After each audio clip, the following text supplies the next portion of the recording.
All right, this is everything for the month of November 2021.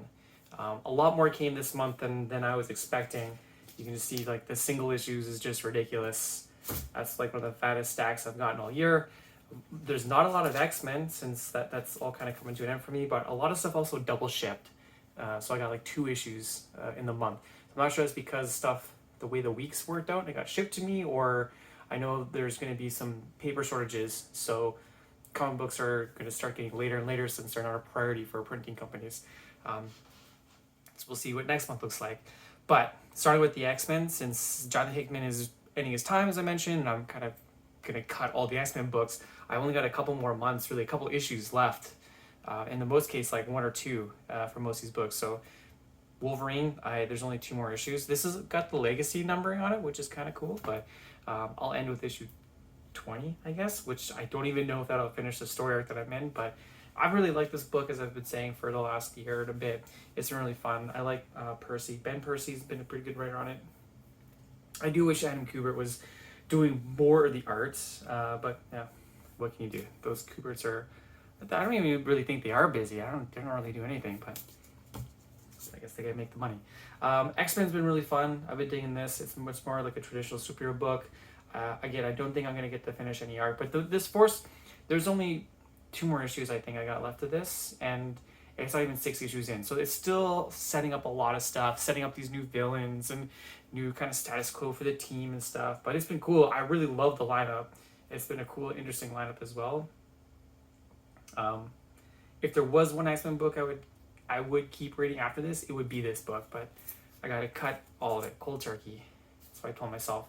Marauders, still a fun book, only a couple issues left. This also has an annual coming out early next year, which is kind of like the end of, I guess you would say, volume 1, and then it picks up with like issue 27 or 28, and then it's like a new team and stuff. So this is definitely a fill-in. The last arc was definitely a fill-in, so I don't really know. My problem when you have fill-in issues like this is they're sometimes, honestly, they're kind of boring. So I got 1 or 2 left and can't really explain. New Mutants, I think, is one that carries on after all the shifting after Inferno. There's only a couple issues left with this year too, so it's good. I really hope this artist does other stuff. I really like Ivan Rice. I can't recall I've seen everything he's done before this book, but it's cool. So I'm gonna have to look that up because I'd like to do more of this. Trial of Magneto, I think there's only 6 issues in this book, and honestly, the last issue revealed within the reborn Wanda, there's like an old woman Wanda, and they're gonna have a conversation about life and death or something. I don't really know.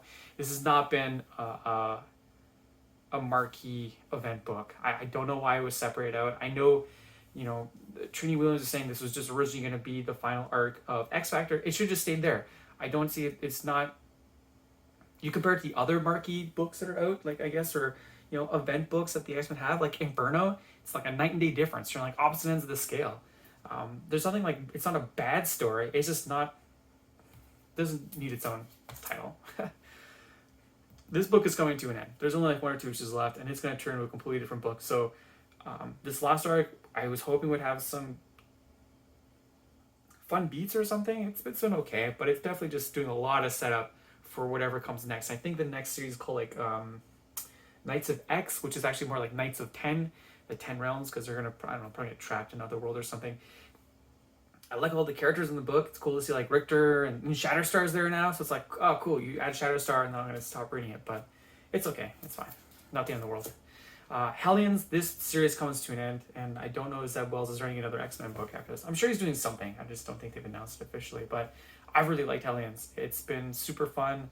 I hate to call it the Suicide Squad of the X-Men, but it kind of is, since they die and reborn all the time, and it's cool seeing characters you just haven't seen, like Orphan Maker and not Wild Boy. I don't know. Too many characters to remember, but I'm liking this book. Last couple issues should be a lot of fun. So here it goes. Sword. This book is just, I think this one is ending. Spoiler alert, this kid is the traitor. Old Man Cable's there. They keep showing Storm. The stuff, like, this book has been a bit of a disappointment. I had such high hopes for Sword, and there's stuff I really like in it. And I love all the stuff with Storm, but she's in maybe like 2-3 pages of an issue, and they cut back to, you know, this kid, and it's just, you know, and the other members of Sword, and it's just not really doing anything for me. I don't know. It's a shame, but it's over soon, so it's fine. And then X-Force. This issue is going to be wild because I already saw someone post an image online where Wolverine's going to get a surfboard made out of adamantium. And when I saw it, I was like, well, that's kind of a cool gift. But then seeing this cover, I really hope it's as insane as I could think. Like him surfing and surf fighting people on the coast. Like I really hope it's a surf fight issue. I want to see him on a surfboard in like the 90s X-Men swimsuit issue trunks, just like claws out on an adamantium surfboard, and maybe even take someone's like head off with the surfboard. That would be rad as hell. But this book does carry on afterwards as well. So and Ben Percy writes this one too.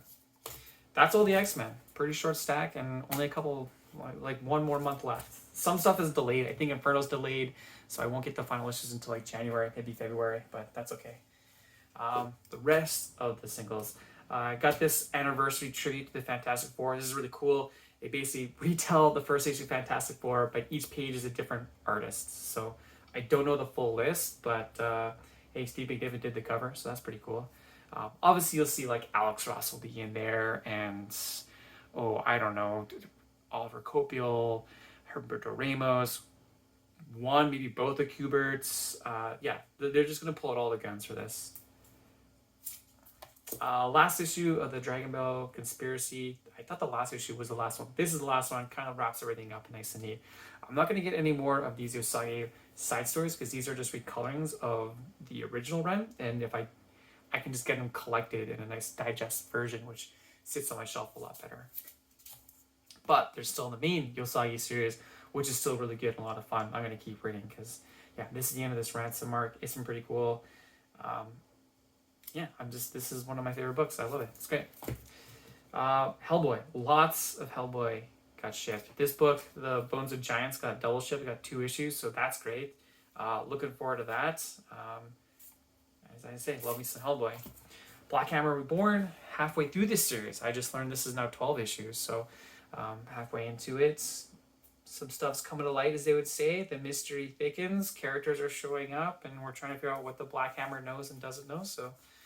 yeah, I really like the Black Hammer stuff. So I'm curious. I haven't heard anything announced that comes after this or something does. Jeff Lemire is doing, like, he just writes so many books. So, and does a lot of the spin-offs for Black Hammer as well. So we'll kind of see. A break from Black Hammer wouldn't be a bad thing, but I hope it just doesn't end. This is the last issue of Decorum. I know it's the last issue because it's kind of thick. So that's definitely a double-sized ender. It's a shame. I really dig this book. I'm sure they can wrap up the story. I don't think it got ended early or anything like that. It's just it's done. I know both these guys, John Hickman and Mike Huddleston, are doing a Substack, like an internet fan-funded projects, which should be cool. But I really dig this book. I can't wait to get a nice collection of it because just for Mike Huddleston's art alone is just worth it. It's gorgeous. Like, I don't know what this guy does next, but I'm on board 100%. Echolands issue 4. I'm going to cancel this book, but not because I like it or don't like it, I should say. I love it, but I just found out, I've confirmed they're going to do like a nice big oversized collections of all the arcs, like I don't know, like 7 by 12 inches, so nice and big. So I'm not going to get the singles. I'm going to wait for the trades and yeah, pick it up then. But yeah, like I said, I really love this format and the art has been phenomenal. Last issue of Fight Girls. This comes to an end. I don't know how they're going to wrap it up with one issue. I feel there's a lot still going on, but we'll see. I did see an advertisement for a collection of this, but just like a trade. So I've never bought a book from AWA, so I'm not sure they do a lot of like big oversized collections or anything. I would really like to see one because I love Frank Cho. There's a lot of really cool stuff that you drew in this book too. So fingers crossed. If not the worst can happen. More Hellboy, Silver Lantern Club. Oh, just one issue of Silver Lantern Club this month. Love the first issue. Love Hellboy. Nice fun story of him like hooking up with the Silver Lantern Club and going on an adventure for the professor. So good times. Johnny Impossible Monsters. Another fantastic book that I just can't say nothing but good things about. You're starting to learn more about Jonah's history because while her and her sister are finally met, like got back together. They're not like biological sisters. Jonah was adopted by her sister's family, so you're kind of seeing a bit of where she came from. And they're definitely building the world out and kind of more fun monster fighting as well too. This book I was really looking forward to, Sir Edward Grey Archeon. Why am I looking for this book? Because Mike Mignola drew this. Mike Mignola hasn't drawn anything. He hasn't drawn anything since Hellboy and Hell ended. That's really seen publishing. He's done some stuff on his own. He published a couple art books, but this is like full on in the world of Hellboy. Sir Edward Grey in Hell, going on an adventure. It's only one issue, which is sucks. It's only one issue because I would love more Hellboy or more Mike Mignola, but it'll be good. Can't wait to read it. Magic Order, second volume. This one double shipped as well. I've got issues 1 and 2. Mark Miller's kind of, it's like, I guess, on magic. Well, it is magic. They're all magicians, but magicians that protect magic stuff from evil magic users. I really did like the first volume. It's from Mark Miller's like line of books where he writes like 6 issues, and then you're like, yeah, you could definitely make this into a movie or a Netflix series. But I know his last couple of Netflix series haven't done so good, so I don't know if they'll make this. But I like the first series. The art is different this time. It's Stuart Immonen doing art. The first one was Oliver Coipel. If you had to pick the two, I would pick Stuart Immonen. I just got more of a fondness for him, but both can't go wrong both. The Mule of the Dark also double shipped this month. The last couple issues were really good. I'm really digging this. I don't know if this is the final issue or there's one more. I feel like there's got to be at least 6. 6 issues makes a good trade size, but I'm really liking this. I don't know if there'd be like a sequel to it, but if these guys work on something else that's kind of spooky, I'll definitely pick it up for sure. Then Scumbag, issue 11. This is a filler issue, I know, because the last major arc just ended, and I kind of had it ruined in the salutations, but I'm still just so on the fence with this book. There's issues that I really like, and then there's issues, even within the same story arc, I'm not too fond of. I still love the idea of having a different artist every month. Like, that's really cool, but I feel like I'm going to wait till like issue 12 and then be like, okay, I think I'm done. I think I'm just going to cancel this, which is a shame because I really like Rick Remender. It's got a really cool premise. I absolutely love the idea of a new artist each issue, but it's just not really grabbing my attention anymore. Amazing Fantasy. 2 more issues left in this series. This is number 4. Don't worry, that is not Storm on a horse with cap shield. That's another warrior who just happens to have a mohawk as well. But this book is just crazy bananas with just like all the stuff that's happening, seeing Cap and Spidey and Black Widow fighting with dragons, lizard people, and orcs, and in space, but not with spaceships and magic, and it's cool. It's super rad. I cannot wait for it to finish so I can get a nice big hardcover collection of it and just put on my shelf and read all the time. It's great. And Carrie Andrews just killing it on the art as well. So I'm really curious who does next. I never really hear what he does, and then suddenly I just see like an ad, and I'm like, oh, he's doing this Amazing Fantasy. It's day one by. I picked up this book from Gilliam March, Laura and Other Stories. He did the book Carmen that I really, really loved. So I definitely picked this up. This is his early stuff that he did it back in, well, he's European, before he was doing American stuff. I find it funny they put the top from the artist of Batman and the Joker. I get that's going to help it sell if it's sitting on the rack. You're like, oh, I like both those characters. I'll check out this book. But I've taken up because I love Carmen. Carmen's like one of the coolest books I've read. I love the art. The story was a lot of fun. So I'm really looking forward just to reading that because of Carmen. They should put that on the cover. A new issue of Orphan and the 5-piece. I was positive that James Stokoe had finished all these issues so it would come out on time. That's certainly not the case because it's been a couple of months since issue 2. I think there's only maybe, you would hope there's at least 5 issues, but I think there's only 4. But man, this is a book that is worth the wait. I cannot wait to dig into this, and I can't wait to just have all the series done and just sit down and read the whole thing in one go. It is just like the best kung fu action book I've read in such a long time. Character design is crazy. The story is awesome. It's James Stokoe just firing all cylinders. Like, you just can't go wrong. Unfortunately, I think this is the final issue of the 6 Sidekicks of Trigger Keaton. It's a shame. I really, really like this book too. As I said, like, I think it's one of my favorite new books of the year. I was really blown away by it and just how good it stayed. So yeah, I'm excited to see it go. But I'll pick up whatever Kyle Starks and Chris Schweitzer work on next. So What's the furthest place from here? Took me a couple tries there, but this is by I don't know boss, but Matt Rosenberg. They did a book together, something like Four Kids Walk Into a Bank. That's really good. So this is like their new work together, and a bigger publisher, Image. So I like that first one, so I'll pick up this one.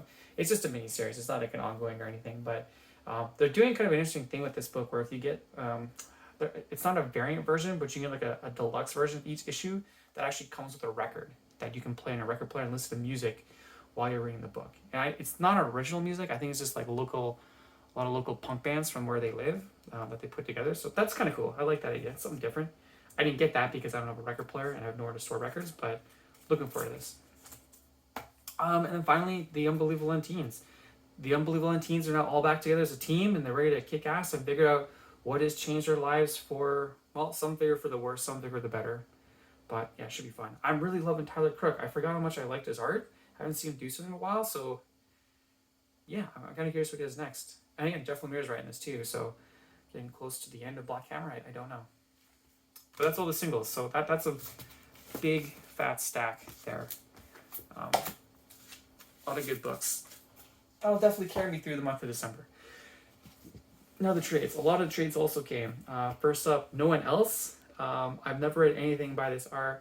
Keogh Johnson, but this was on a lot of like top graphic novels of the year lists from a lot of reviewers that I follow, and I like their picks.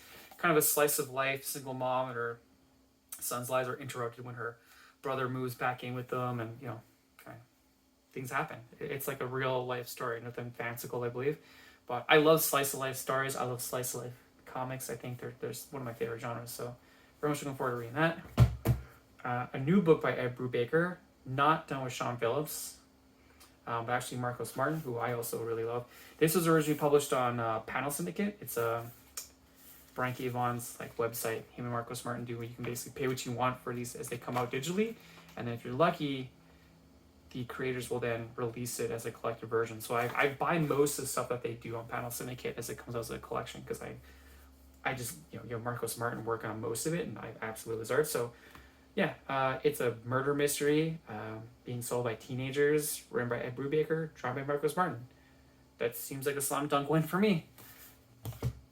And then this is actually not a trade. This is a magazine about comic books. It's got some comics in there too. I'm not sure if they're like anthologies or just little one-shots. It'd be fine. But it's got interviews, articles about the history of comics.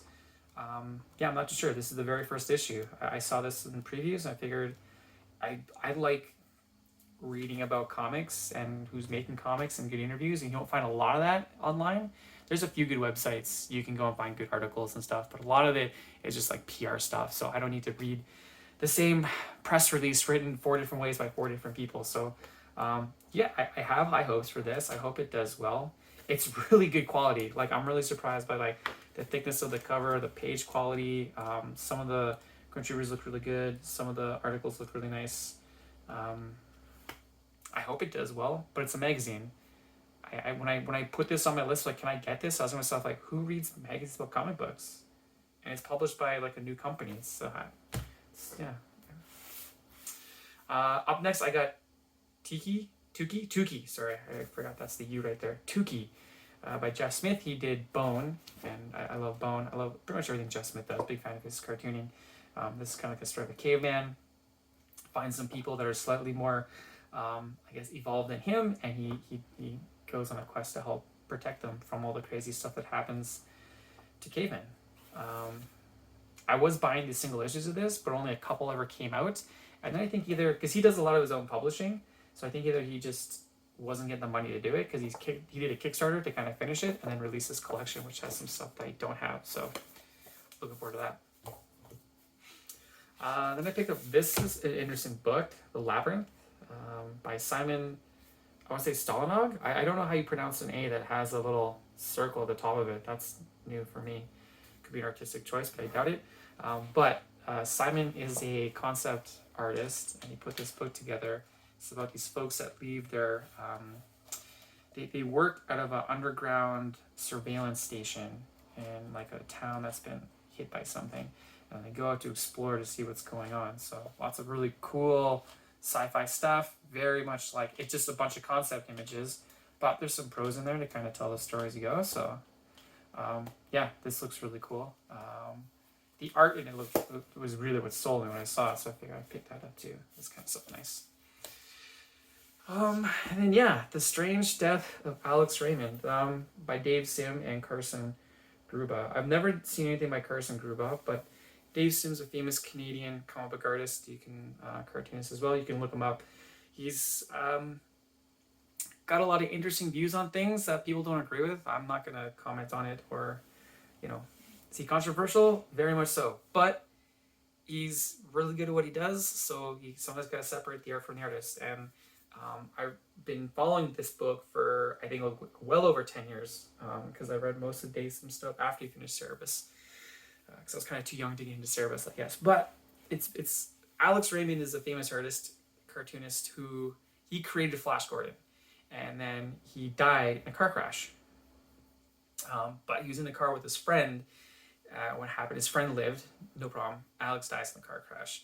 And a lot of people think that Alex was suicidal because he got in a few car crashes that might have seemed like they were on purpose. He crashed the car that he died in.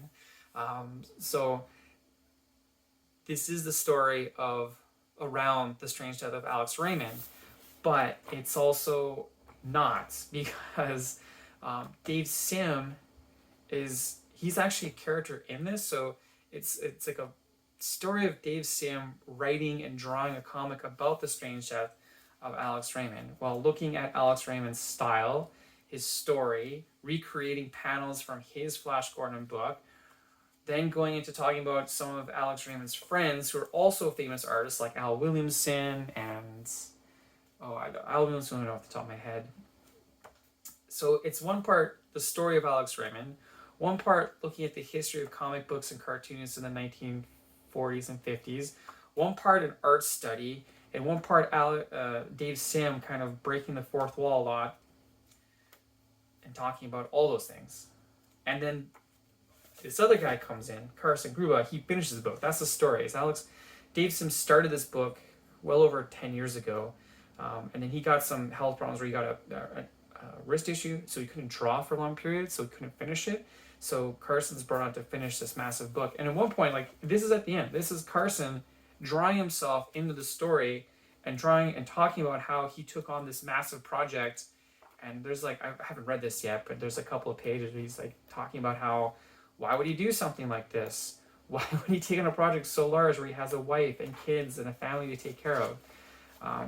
So yeah, it's a very meta comic book, but I love reading about history comic books. I'm a big fan of Alex Raymond. I'm a big fan of looking at the way that artists worked and kind of how they've influenced other generations.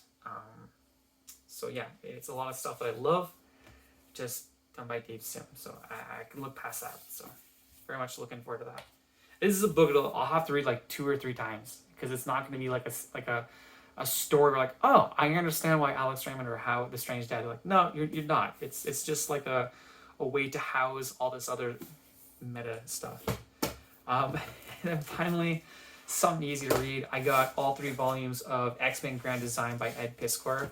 I'm a big fan of the Claremont's Byrne era of X-Men, and so is Ed Piskor. So he basically, through these 3 volumes, tells the entire story of the X-Men. Not like an issue-by-issue recreation, but all the main story beats, all the characters, all their costume changes, character changes, all the drama is all there. He just kind of cut out the filler, and he basically does the original run into the Dark Phoenix stuff, and then going into near the end, the Extinction Agenda. That was before. That's Jim Lee was on the book, but before Jim Lee, the big relaunch in the 90s. So yeah. Oh yeah, there's some of the stuff with Madeline Pryor and everything in here. Cool. So yeah, this is just basically a nice little slice of the history of the X-Men. So if someone's I'd really like to know about the X-Men, but not read 30 years of comic books, you could just really read X-Men Grand Design and get an idea. So, again, Ed Piskor is a huge X-Men fan. He grew up in this era of the X-Men, so it's just like for him, it's like a dream project. So it's like a love letter to it as well. So he does right by it. I've read the first few issues of X-Men Grand Design. I was like, I'm gonna wait till it's all done and collected. So that's what I've done. I've done all 3 volumes. Yeah, that's it. There's a lot to read this month, which is fine. It's December. I usually get a bit of extra time off, so be nice to sit by the old campfire, put the feet up, and read through some books. And I'll try and make some sense of this Alex Raymond one. As always, though, don't know what you think. Send me your jeers, send me your cheers, and see you next month.